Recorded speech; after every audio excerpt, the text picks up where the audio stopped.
From Washington, D.C., this is Middle East Focus. Welcome to Middle East Focus. I'm Alistair Taylor, MEI's editorial director. Today's podcast is our Year in Review special, so we're going to be doing things a little bit differently. We'll be breaking the program up into segments and hearing from a number of scholars from across MEI to get their takes on the year's major events. We'll be starting with an overview of the region in 2019 with MEI President Paul Salem. Paul, welcome back to the podcast, and thank you for joining us today. Thank you, Alistair.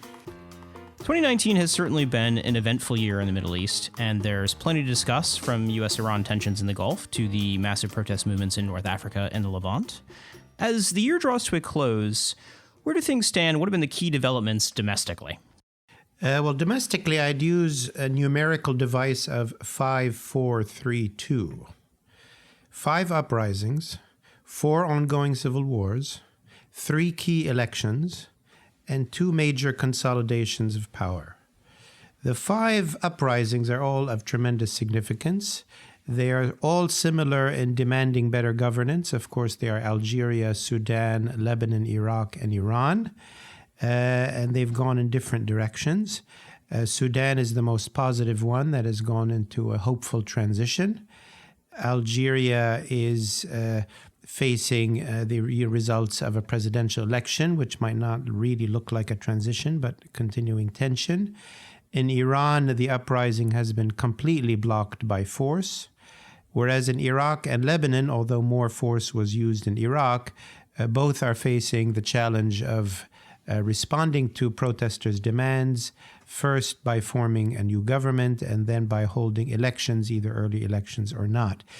So 5 ongoing uprisings out of the 11 that have happened since 2011. Those are things to watch. 4 ongoing civil wars that have also gone somewhat in different directions. Those are Libya, Yemen, Syria, and Afghanistan.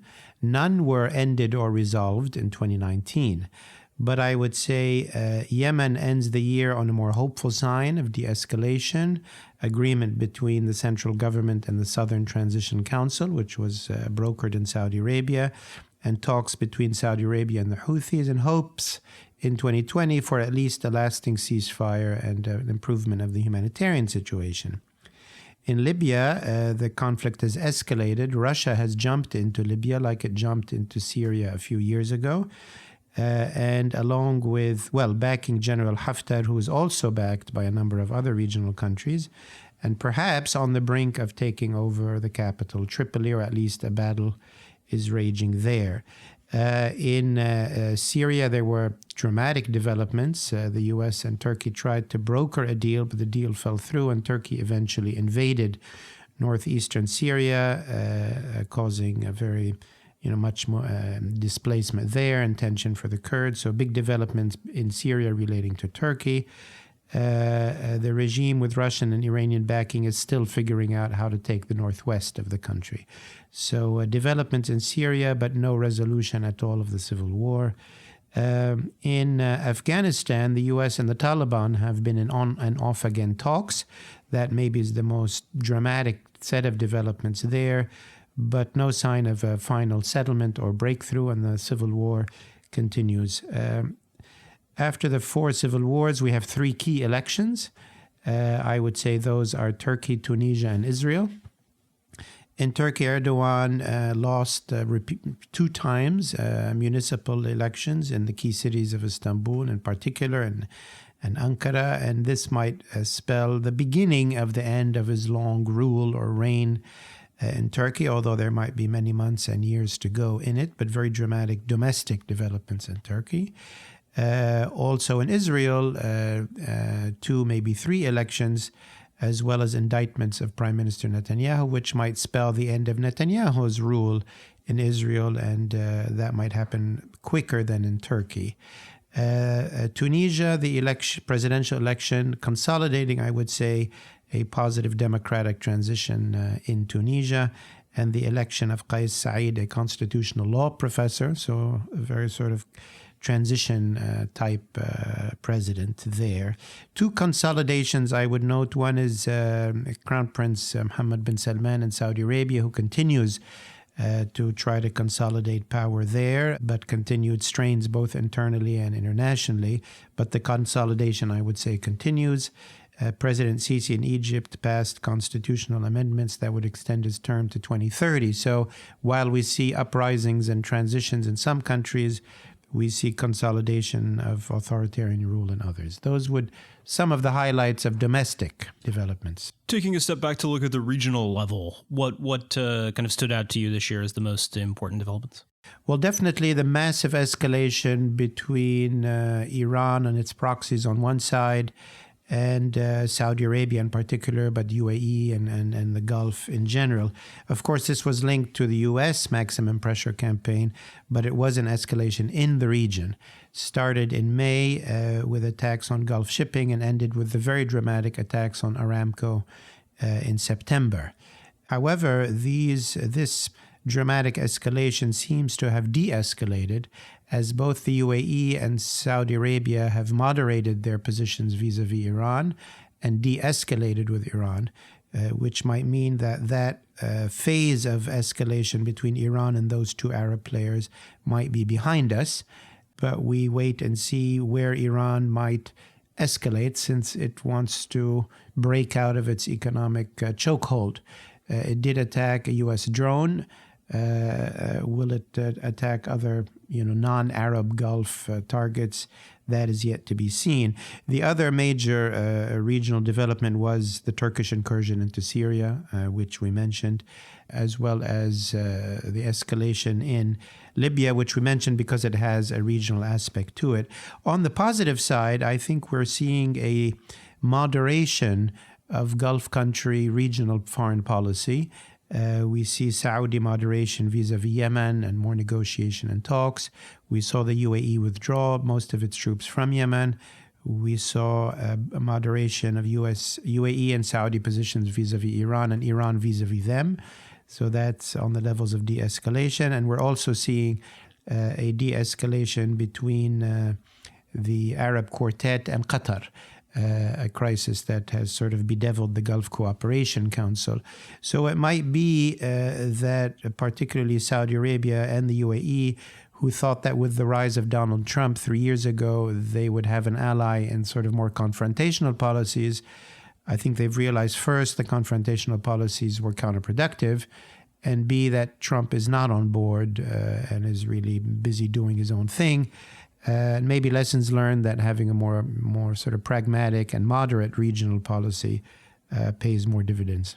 You just mentioned Trump now, but I'm curious to get your thoughts on developments on the international level as well with key outside actors like the U.S., like Russia, like China.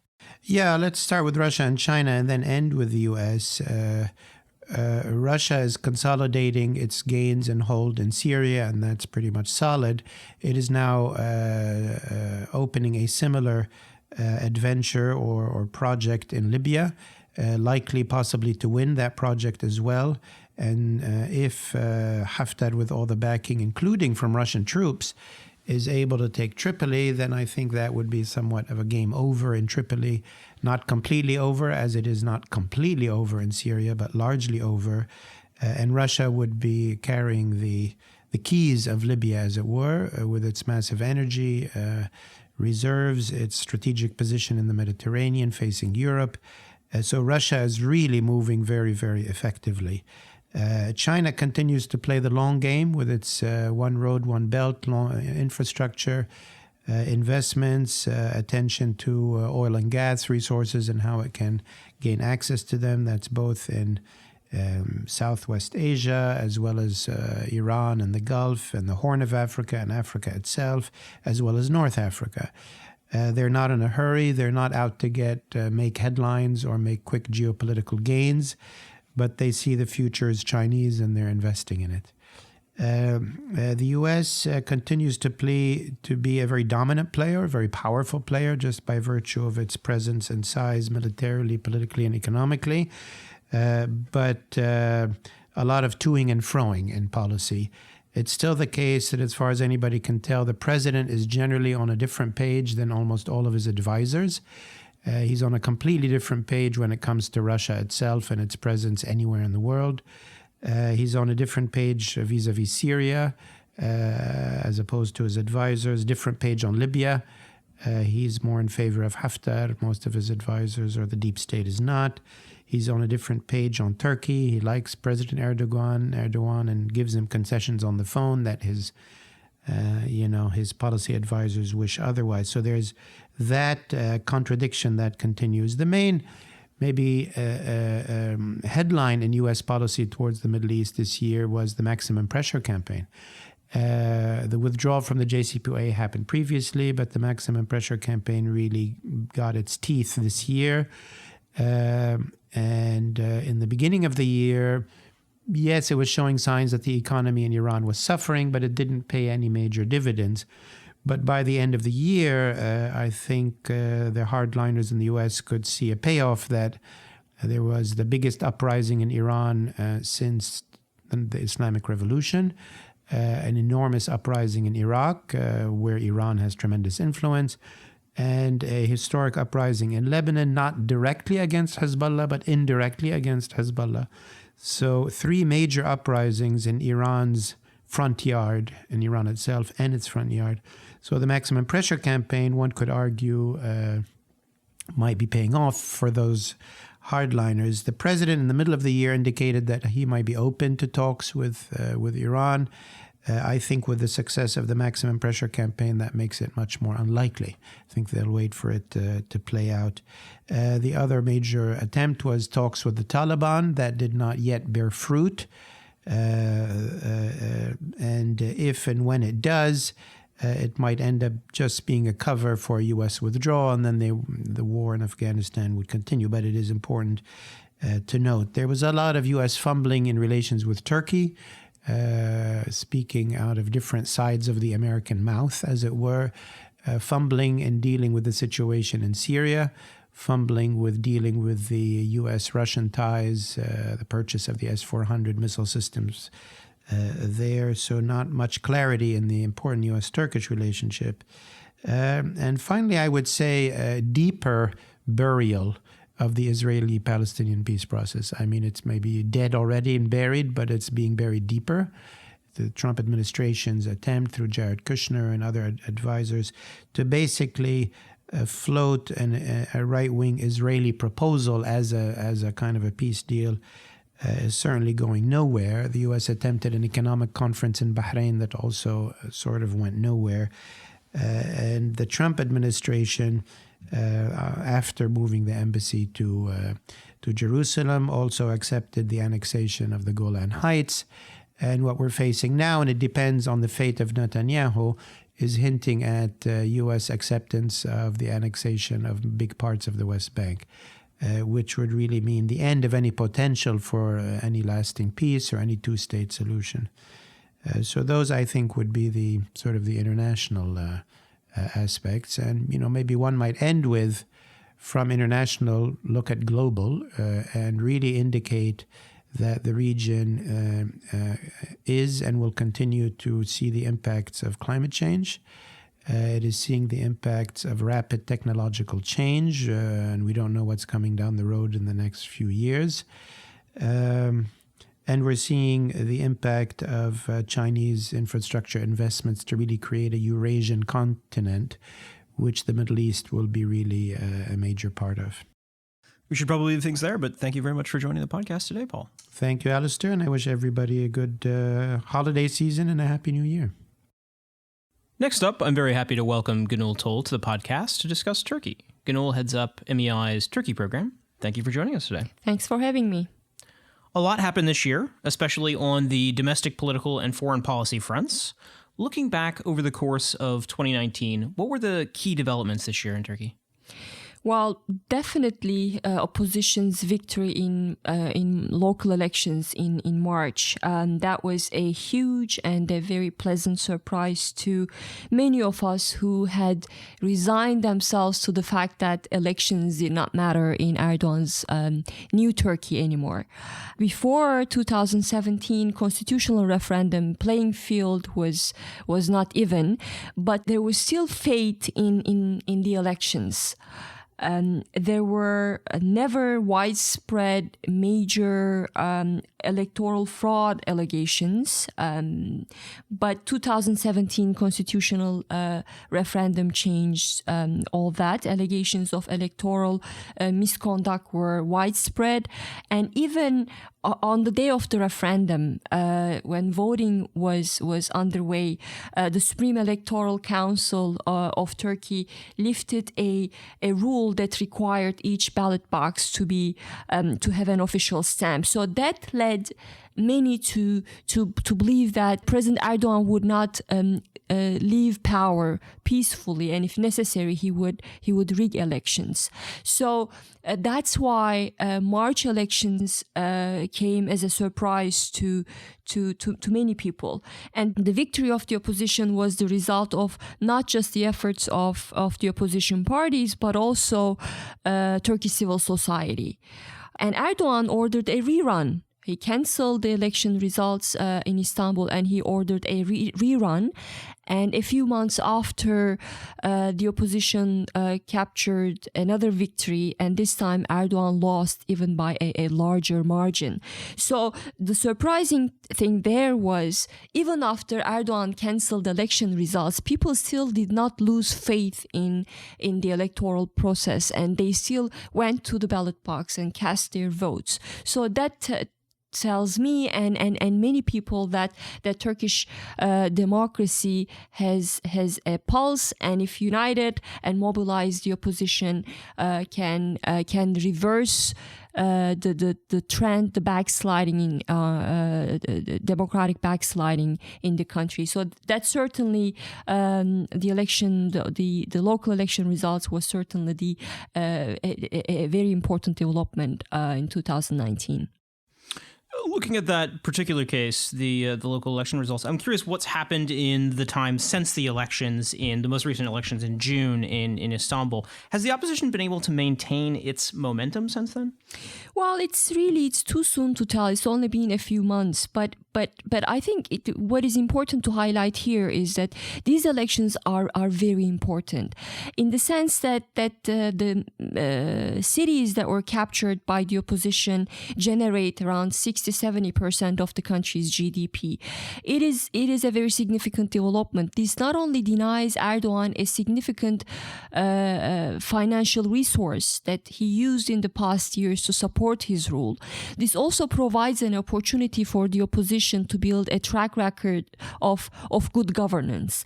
And also, this can be an opportunity for the main opposition to connect with lower classes, which have been the backbone of Erdogan's support base. So the election victory is quite important for the opposition, and it's been a few months, but I think if you look at their performance, I think they have been the mayors, particularly the main opposition mayors, have been doing a good job. If you look at public opinion polls, for instance, they have either retained their support or increased their support. And I would say particularly the CHP mayor in Ankara, in the capital, is doing a great job in terms of addressing the real problems of the city.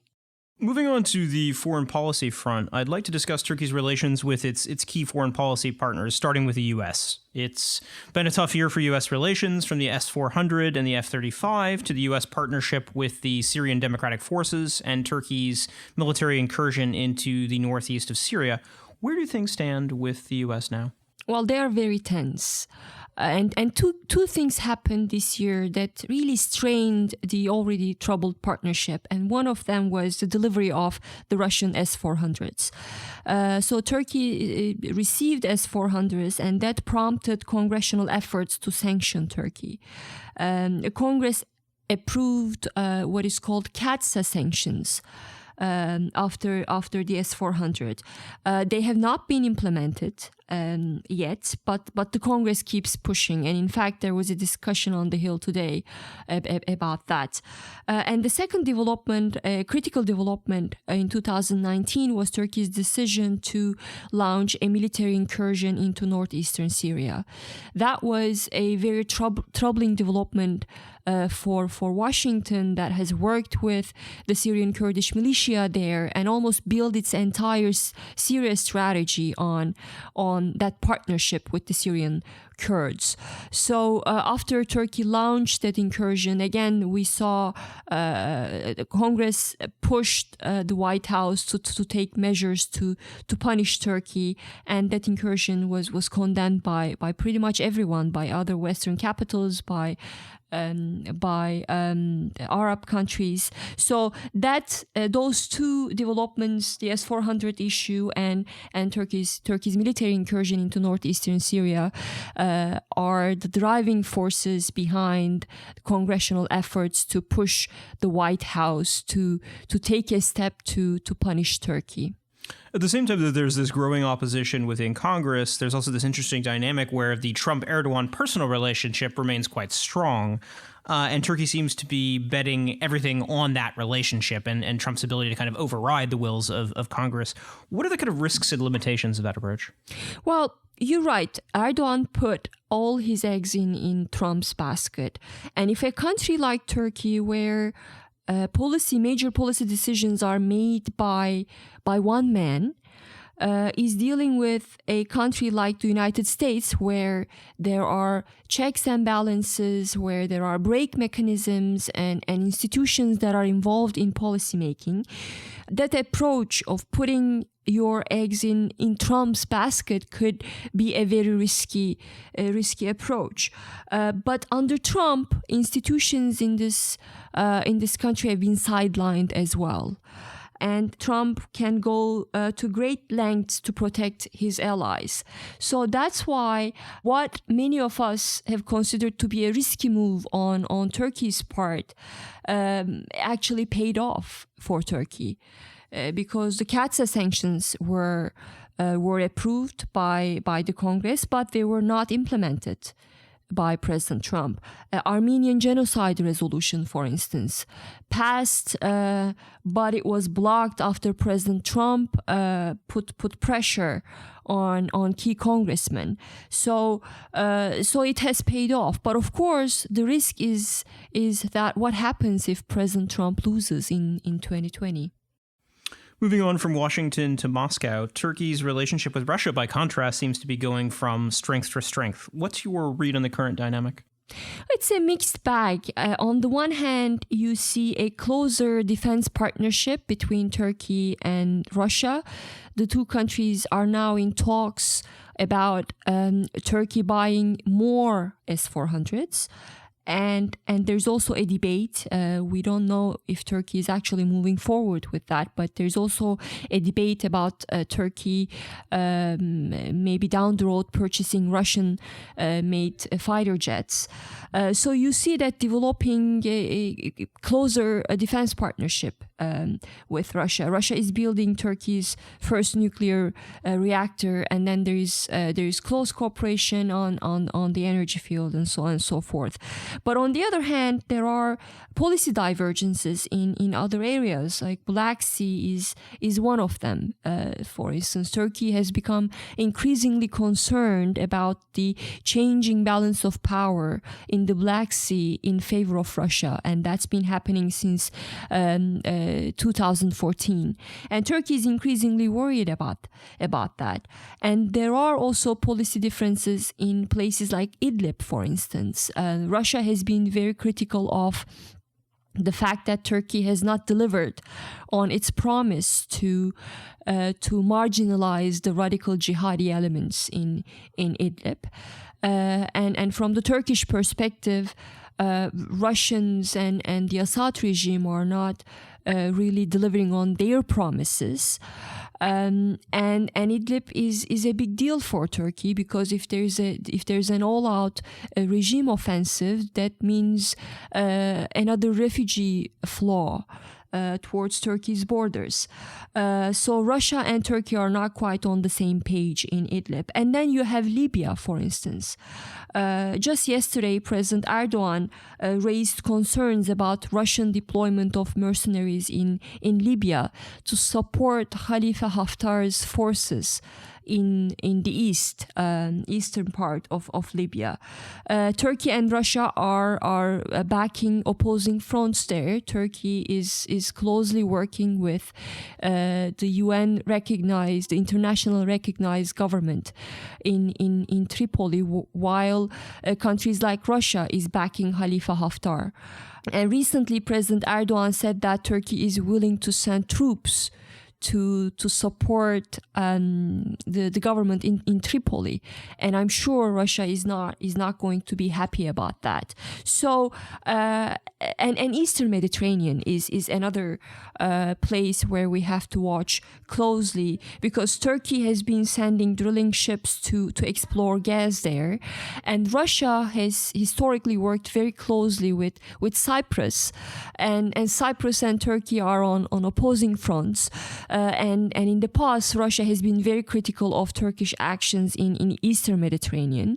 So if you look at the map, you'll see many areas where Turkish and Russian positions diverge. But on the other hand, you have this developing defense partnership. Have there been any other developments on the foreign policy front in terms of Turkey's relations with other outside powers that struck you as particularly noteworthy this year? I think we should be watching in 2020. We should be watching what's happening on Turkey-Greek front. Turkey recently signed a maritime deal with Libya, and that will certainly increase the tension between Turkey and Greece. And I think that is an area where Eastern Mediterranean is already very complicated for Turkey. And if Greece takes steps in places like the Aegean, for instance, which is quite important for Turkey's national security interests, that will mean further tension with Greece, with the European Union, and with NATO. So we should be watching closely what's happening there. We'll have to leave things there, but thank you for joining the program. Thanks for having me. For the next segment of the program, we'll be joined by Charles Lister, Senior Fellow and Director of MEI's Countering Terrorism and Extremism Program, to discuss Syria. Charles, welcome back to the podcast. Thank you. Good to be here. Quite a lot has happened in Syria in 2019. What, in your view, have been the key developments over the course of this year? Well, there have been a surprisingly large number, I think. I mean, from a Western perspective, the territorial defeat of ISIS was, of course, a very significant one. The subsequent killing of ISIS leader Abu Bakr al-Baghdadi later this year. And I think those have been significant developments insofar as our policy on Syria for years now has been primarily focused on that very issue. Of course, the fight against ISIS isn't over, but that was a significant accomplishment. We've seen major escalation for at least half of this year in Idlib, and a massive humanitarian crisis that has resulted from that. As the year ends, we're seeing a gradual uptick of fighting in the northwest of Syria again, and big questions as to whether or not there might be something big coming in 2020. We've seen Turkey intervene in northeastern Syria, chaos unfurling in terms of both that intervention, the humanitarian crisis that has followed, and also US policy. Questions over how long we're still going to be there, how much President Trump supports remaining in Syria long term. We've seen on the diplomatic level, finally, after more than 2 years of negotiations, the Constitutional Committee has come together. It's held its first meetings, and while great big questions remain as to where exactly that process is going and how much it really matters, readouts from those meetings so far have actually been generally positive. And then finally, just as the year ends, in Washington, we've seen a big domestic development, which is the inevitable, I think, now passing of the Caesar Act, which is the most extraordinarily expansive piece of legislation and looks set essentially to be a final nail in the coffin of the Syrian economy, and also from a diplomatic perspective, looks set to force the US government to sanction any actor anywhere in the world, including allies, for any kind of assistance to the regime, financial, military, or diplomatic, which is going to put this government and the Trump administration in a fairly tricky situation if such things like that develop next year. In a widely read piece in Foreign Policy over the summer, you argued that despite what many people have said, Assad hasn't won anything. Nearly 6 months on from writing that, does that still hold true?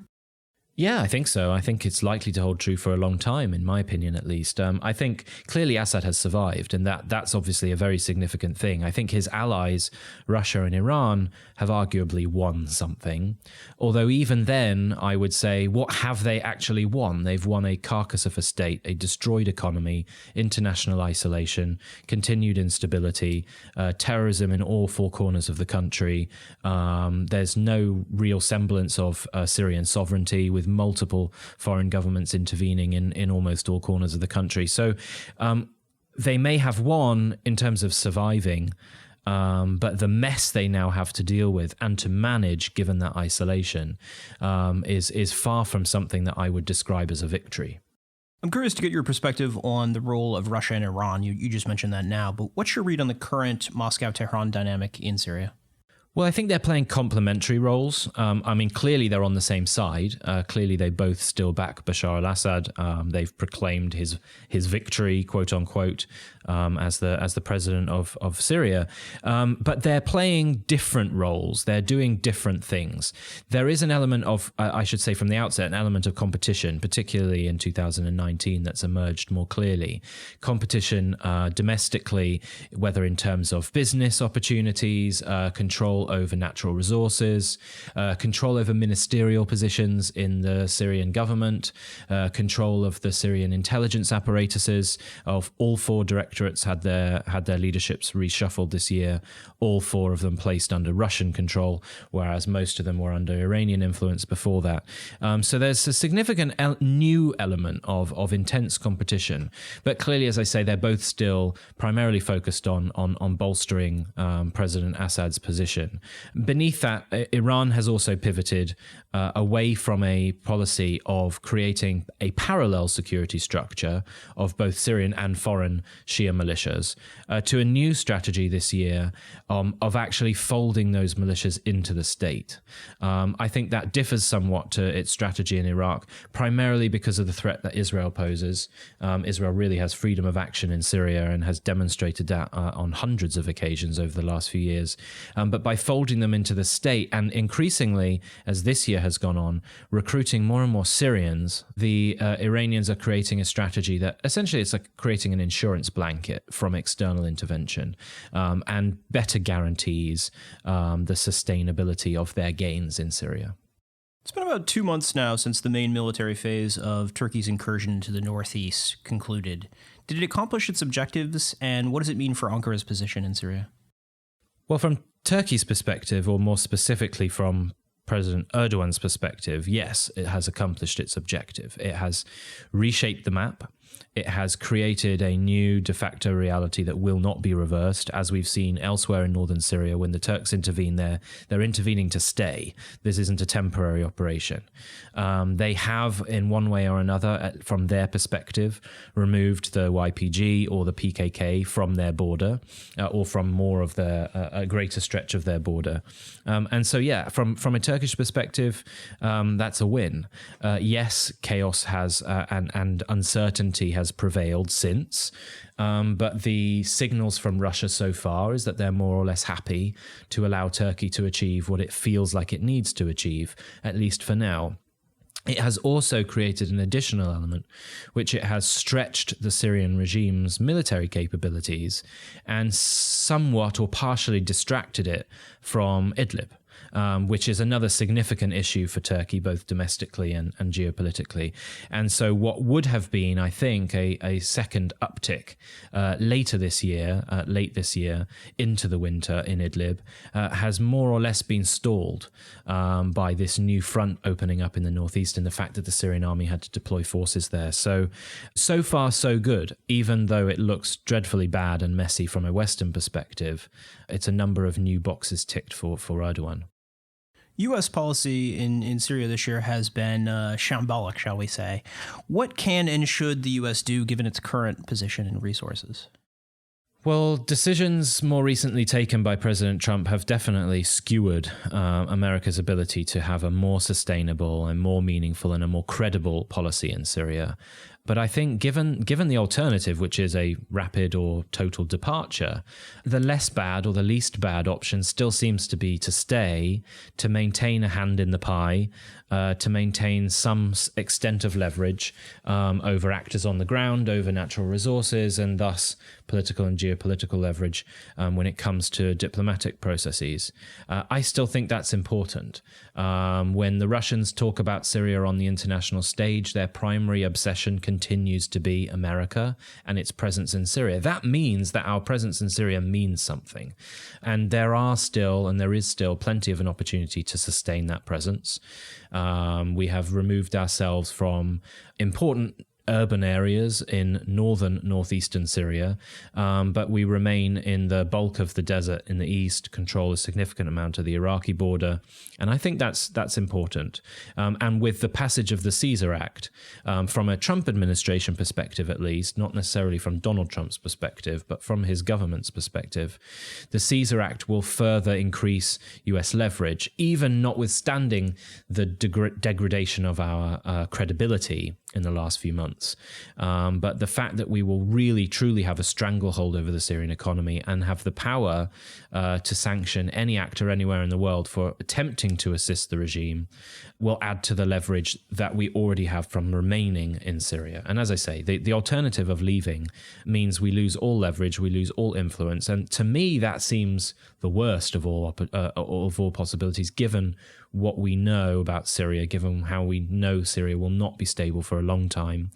And in that scenario, we will have no way of protecting ourselves, our interests, or our allies from the consequences of that instability. We should probably leave things there, but thank you, Charles, for joining the program today. Great. Thanks for having me. Next up, we'll be discussing Iran with MEI Senior Fellow Alex Vatanka.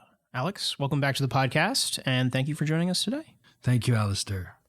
As a longtime Iran observer, what struck you as the most notable development this year, and what surprised you the most?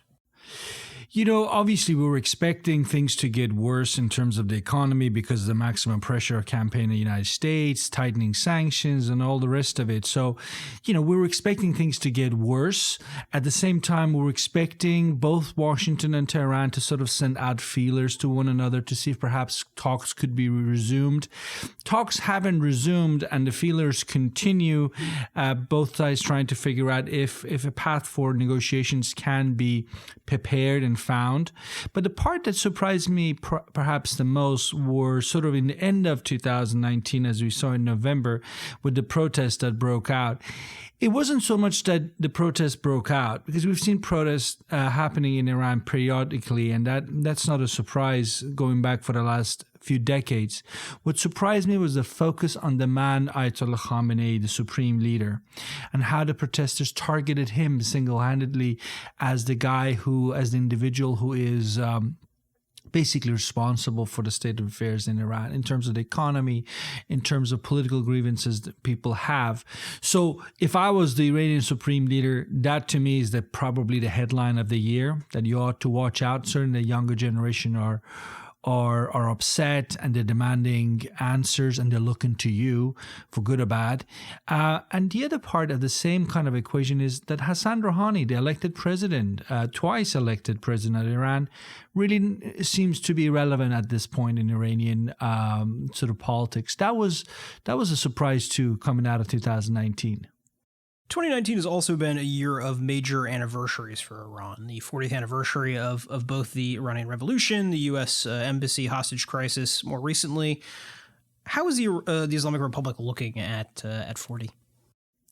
You know, I think at 40 now, when you look at the list of the things that were promised back in 1979 and what the regime has delivered to its own people, there's a big gap. And I don't think anybody disputes that. I mean, if you listen to Iranian officials who are sitting in organs of power in Tehran, they'll admit to that. So there's a real difference between what was promised, what has been delivered. The question is, are the authorities willing to learn from the past mistakes? And in 2019, we didn't really see much in terms of admission. There were no major concessions given to anyone who has been opposed to whether it's political, economic, or foreign policy issues. Take the U.S. Embassy hostage moment or seize of the U.S. Embassy back in November of 1979. If you're Ayatollah Khamenei, who himself repeatedly has said, I'll be the first one to raise my hand when conditions are ripe to talk to the United States, because I don't believe in this sort of eternal enmity with the United States. He has had plenty of moments where he can change the narrative, if you will. He can say we're against President Trump's policies, but we have nothing against the United States.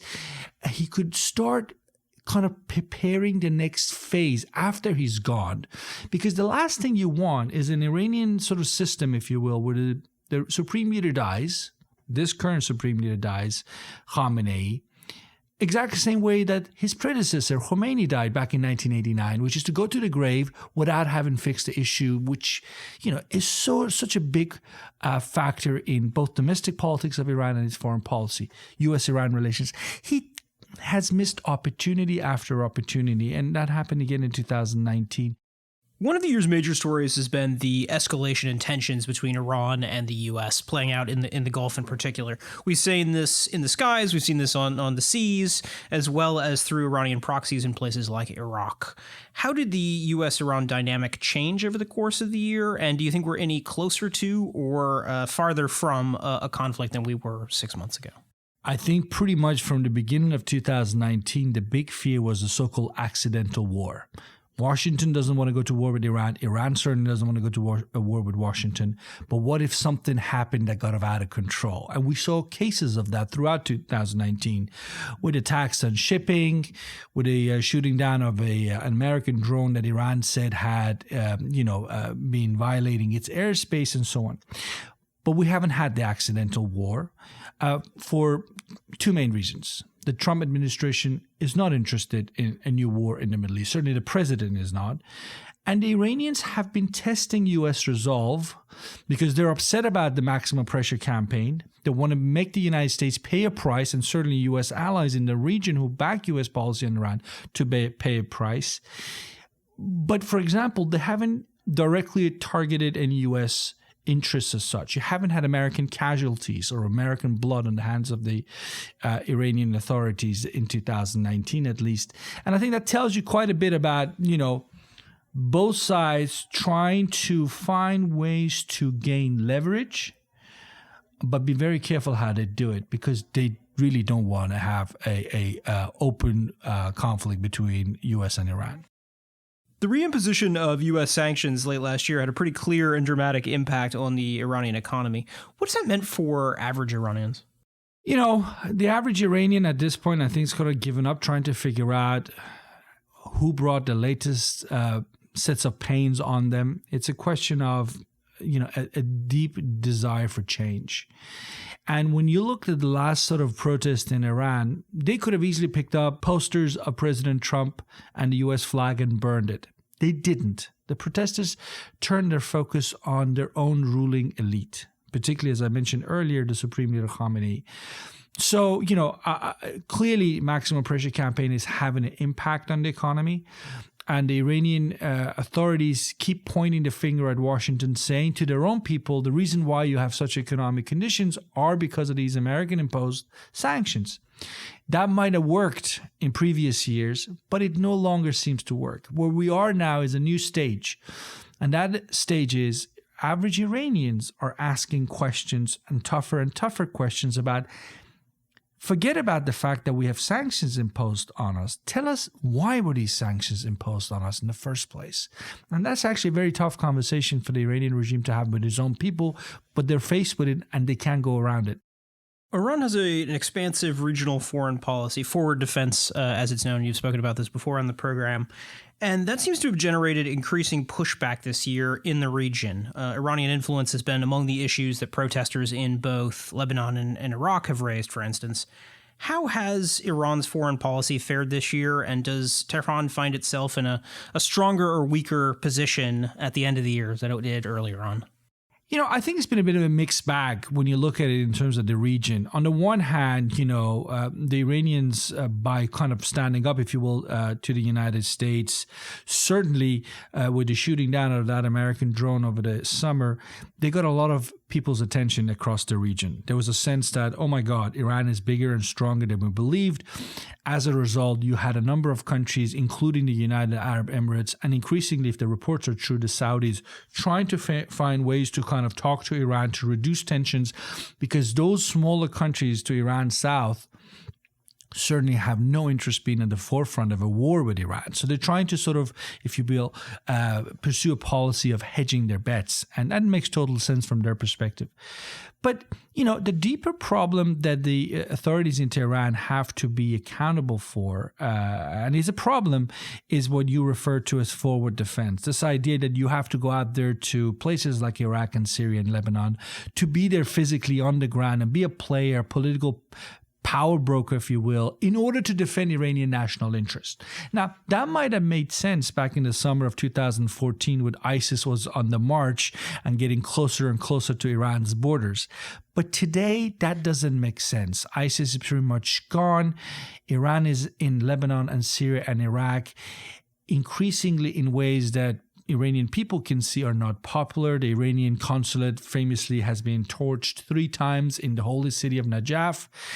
The message is perhaps to the Iranian people that our government, the Iranian state, is operating in a region that isn't always welcome, but more importantly, is extremely costly for Iran. For example, the sanctions put on Iran weren't just put on Iran in vacuum. They are partially, or if not overwhelmingly, influenced by the fact that Iran is, as seen by Washington and allies, a malign actor in the region. In other words, long story short, whereas before you might not have seen a direct correlation between Iranian foreign policy and how much money people have in their pockets in Iran, that correlation is becoming clearer and clearer, and 2019 certainly helped push that argument forward. Alex Vatanka, thank you very much for joining us today. Thank you. Next up, I'm delighted to welcome Marvin Weinbaum to discuss Afghanistan. Marvin is the director of MEI's Afghanistan and Pakistan program. Marvin, thank you for joining us today, and welcome to the podcast. Thank you. From the U.S.-Taliban talks to the September presidential election, 2019 has been a pretty dramatic year. As a longtime Afghanistan watcher, what are your main takeaways from the events this year, and what surprised you the most? Well, I think clearly what is happening is this push towards finding, after 18 years, finding a way to wind up this conflict. There's a great deal of desire on the part of the Afghan people, naturally, for a cessation of hostilities. They've been living with this conflict far longer than the 18 years I mentioned. Many of them are refugees. Well, I don't know if there are too many people around who can remember when there was not conflict across the country. So there's clearly from all quarters a way, looking for a way forward here. Not to say that necessarily great progress has been made, but that desire has never been stronger. And exploring different avenues toward that end also seem to be accelerating. As far as surprises, it's the Taliban. The Taliban have always proven resilient. Yes, they've continued to make gains, but that's been going on for some time. Even though at times they do get pushed back, they don't control the major population centers, but they seem to be everywhere else, surrounding, in some cases, the cities themselves. What's kept them, I should mention, from making greater gains has been air power.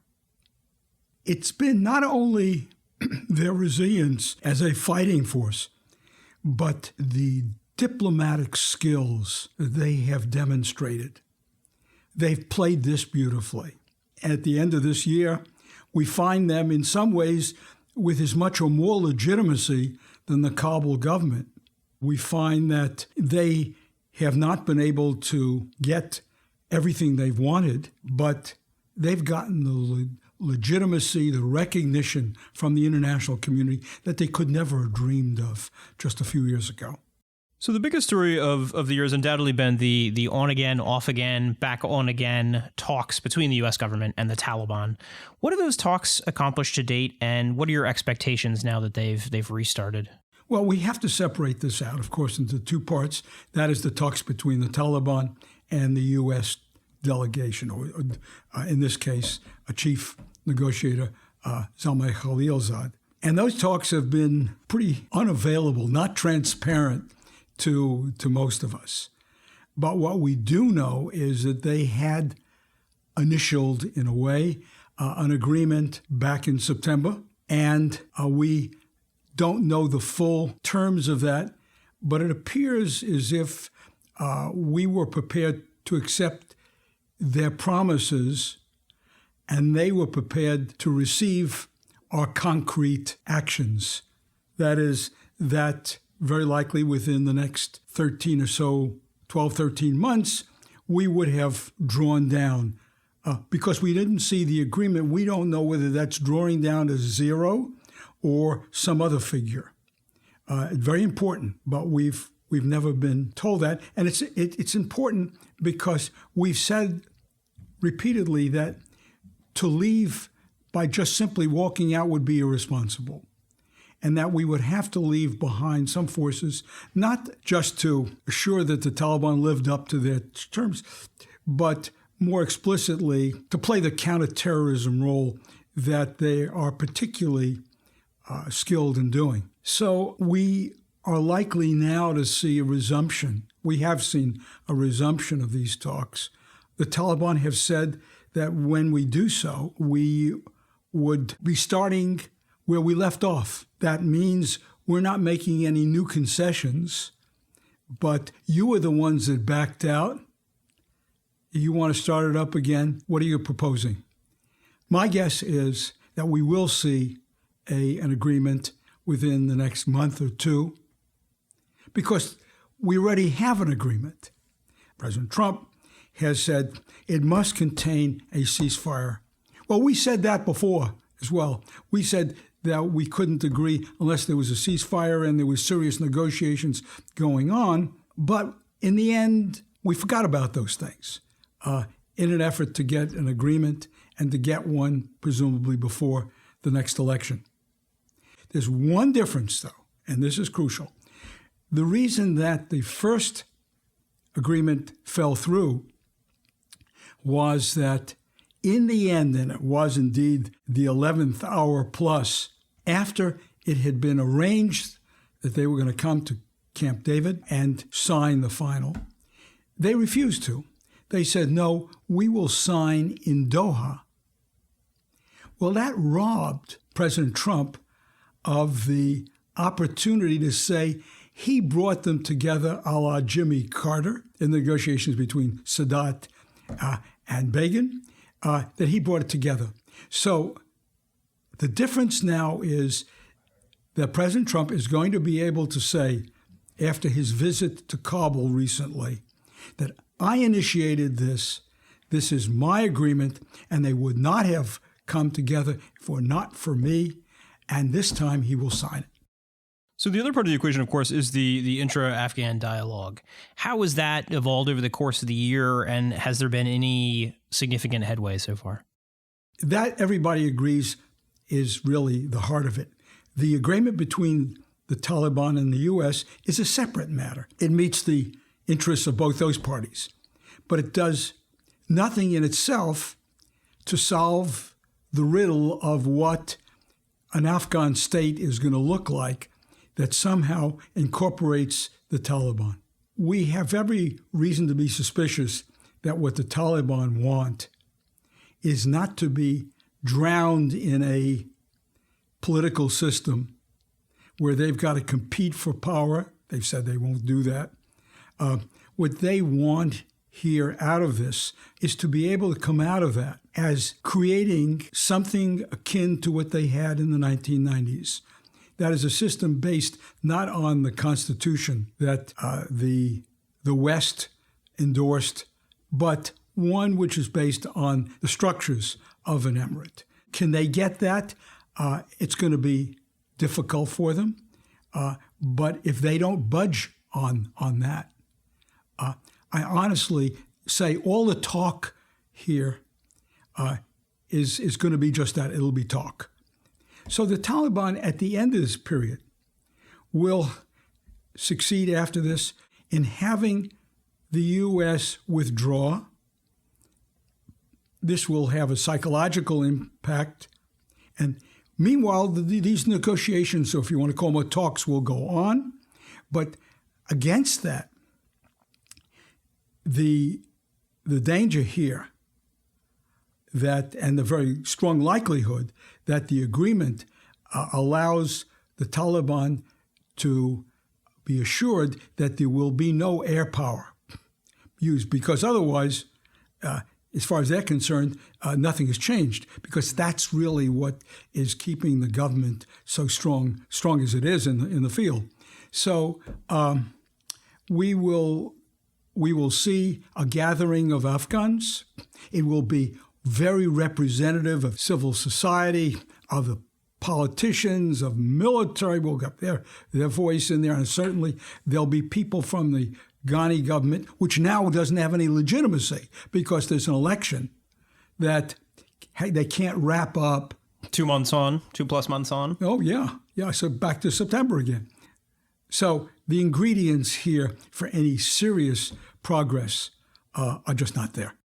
Marvin, thank you very much for joining us today. My pleasure. Next up on the program, we'll be talking about Egypt with Mirette Mabrouk. Mirette is a senior fellow and the director of MEI's Egypt program. Welcome to the podcast. Thank you so much. Looking back as 2019 draws to a close, what have been the key developments in Egypt on the political front this year? There have been a few things. I think for me, we're starting to see the ramifications of the constitutional amendments. And the biggest ramification, as far as I'm concerned, has been what's happened with the judiciary.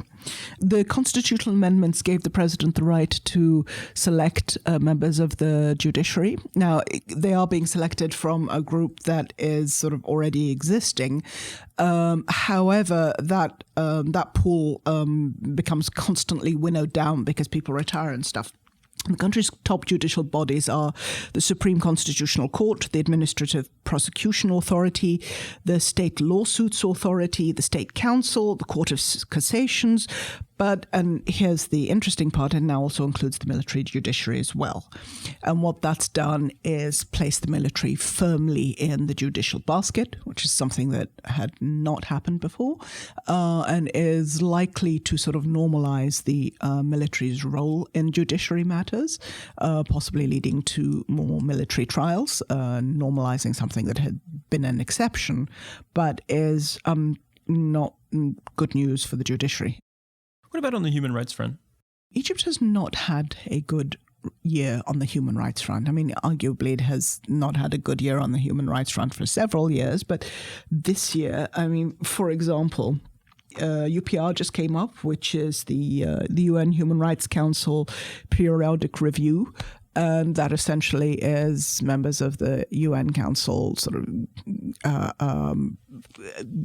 offering opinions and recommendations on the various failings of states. And Egypt got no less than 372 recommendations for things that needed to be changed, mostly dealing with prison conditions and civil society and the status of women. Also earlier this year, the EU Parliament had adopted a resolution condemning the crackdown on civil society and freedom of expression, and had recommended a revision of aid to Egypt. Now, it's completely non-binding, and EU governments will do what they want to, but it doesn't look good. Also, earlier this year in September, we had a series of very small demonstrations against the government, against the president, kicked off by a former disgruntled military contractor who is somewhere in exile, possibly in Spain. And the thing is, the demonstrations were very small and attracted significantly more attention abroad than they did at home. But whereas over the course of about 2 weekends, we had, maybe 600, if that, people throughout the entire country demonstrating, the resulting wave of arrests scooped up well over 4,000 people. And that highly disproportionate result does not look good for Egypt. It does not bode well for stability. One interesting footnote there is that the architect of that response was the president's son, Mohamed Sisi, who was with the security forces, and he has since been reassigned to a position in Russia. That response is important to note. It does indicate that there are consequences, no matter who the person is. I mean, for me, it's a hopeful sign. What about economically? How's the Egyptian economy done in 2019? Few ups and downs. Egypt's economy is not collapsing, far from it, but it isn't doing as well as it would like to. And there are a few reasons for that. The first is several months ago, CAPMAS, Egypt's Central Agency for Public Mobilization and Statistics, released their poverty report, which is done every 4 years and which shows that poverty has gone up about 4.2%. The problem is Egypt's poverty is actually going up for 2 decades. It's been going up for 2 decades for a couple of reasons. One of them being the sectoral composition of development and investment in the country, which is that the businesses that sort of bring in the most money are traditionally large, generally energy, just don't employ that many people. The other one is the fact that Egypt has traditionally been fairly crap at collecting taxes, and therefore, in an effort to boost its tax revenue, has tended to slap taxes onto consumer issues, which tends to disproportionately hit poorer people. When you bear in mind that Egypt has just gone through this serious austerity program as part of the IMF mandated loan and the flotation of the pound, I'm actually surprised that the poverty rate didn't hit 42, 43%. I was really kind of surprised. The government had been scrambling, and to their credit, they do have these really good support structures in place for the poorest people. They're essentially cash transfer programs called Takaful and Karama. And those are now covering about 60% of those who have fallen below the poverty line, which puts Egypt where it should be on that scale. But still, at the end of the day, the economy needs to expand. And another problem is that Egypt has been trying to move forward with privatization, and the privatization program has not taken off. And some of that is, not the fault of the government. There's low liquidity. There's been the tension between China and the US and Iran. Interest rates have fallen. It is, frankly, a better bet to push them into cash deposits. So some of it is not the government's fault, but still, privatization is down, which means that non-energy products, non-energy investment is low. Our exports are still low, even though you would think that the flotation of the pound would have made life easier, but it really hasn't. And again, that's basically because we're exporting a lot more energy than anything else, but we need more industry. So it's a little on the complicated side. So the economy has sort of been up and down. What about on the foreign policy front this year? Were there any other major developments? Right, yes. This year, Egypt spent a lot of time dealing with fallout from other people's problems that were going to spill over onto its own. Now, one very important internal issue has been the, until recently, massively stalled negotiations between Egypt, Ethiopia, and Sudan on the status of the Great Ethiopian Renaissance Dam, known as GERD. Now, this is going to be the largest hydroelectric dam in the region, and essentially Egypt is terrified that it is going to cut off the water supply. That's because Egypt is at the end of the Nile, all right? That Nile goes through everyone else, and then Egypt is the end. And 97% of Egypt's water comes from the Nile. And Egypt is water poor and is getting more water poor. And Ethiopia, frankly, was just sort of refusing to negotiate and throwing up some really very odd roadblocks. negotiations continued to stall until, oddly enough, the US rode in on a white horse and is helping broker negotiations between the two. Negotiations are probably going on at the moment. The last ones are supposed to be here in DC in mid-January.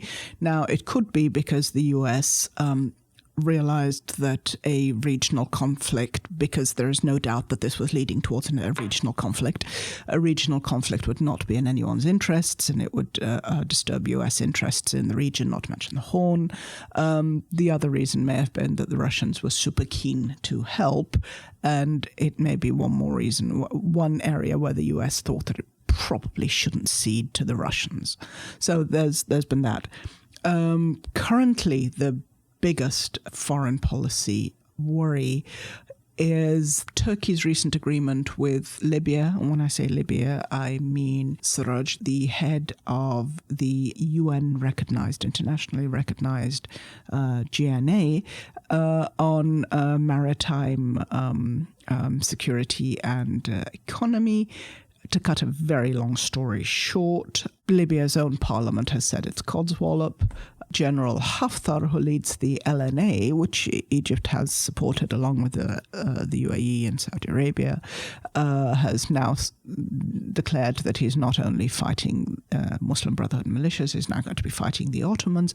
It has the potential to become a really, really horrible international fracas because, of course, the sea area that they're talking about involves Egypt, it involves Greece, it involves Cyprus, it will involve Israel. And of course, these countries are part of a forum that Egypt put together, the Eastern Mediterranean Gas Forum, which includes Egypt, Israel, Palestine, Greece, Cyprus, Italy. Everybody but Turkey, basically. This is the thing. Yes, exactly. Everybody but Turkey, which must have galled Turkey, which wants to be drilling for oil and gas in the area. And of course, Erdogan has to worry about his own nationalist base. So one hopes that at some point someone is going to see sense, but it really is quite problematic. We should probably leave things there, but Mirette, thank you very much for joining the podcast today. Thank you for having me. I want to thank all of the MEI scholars who participated in this special year-end podcast. Thank you as well to our audience for listening in, and to our production team for their work on the program, both today and throughout the year. We'll be back in January with a special podcast taking a look at where things are headed in 2020. In the meantime, happy holidays, and we'll see you in the new year. This has been a presentation of the Middle East Institute. To support MEI's programs and podcasts, please donate at www.mei.edu. Thank you for your support.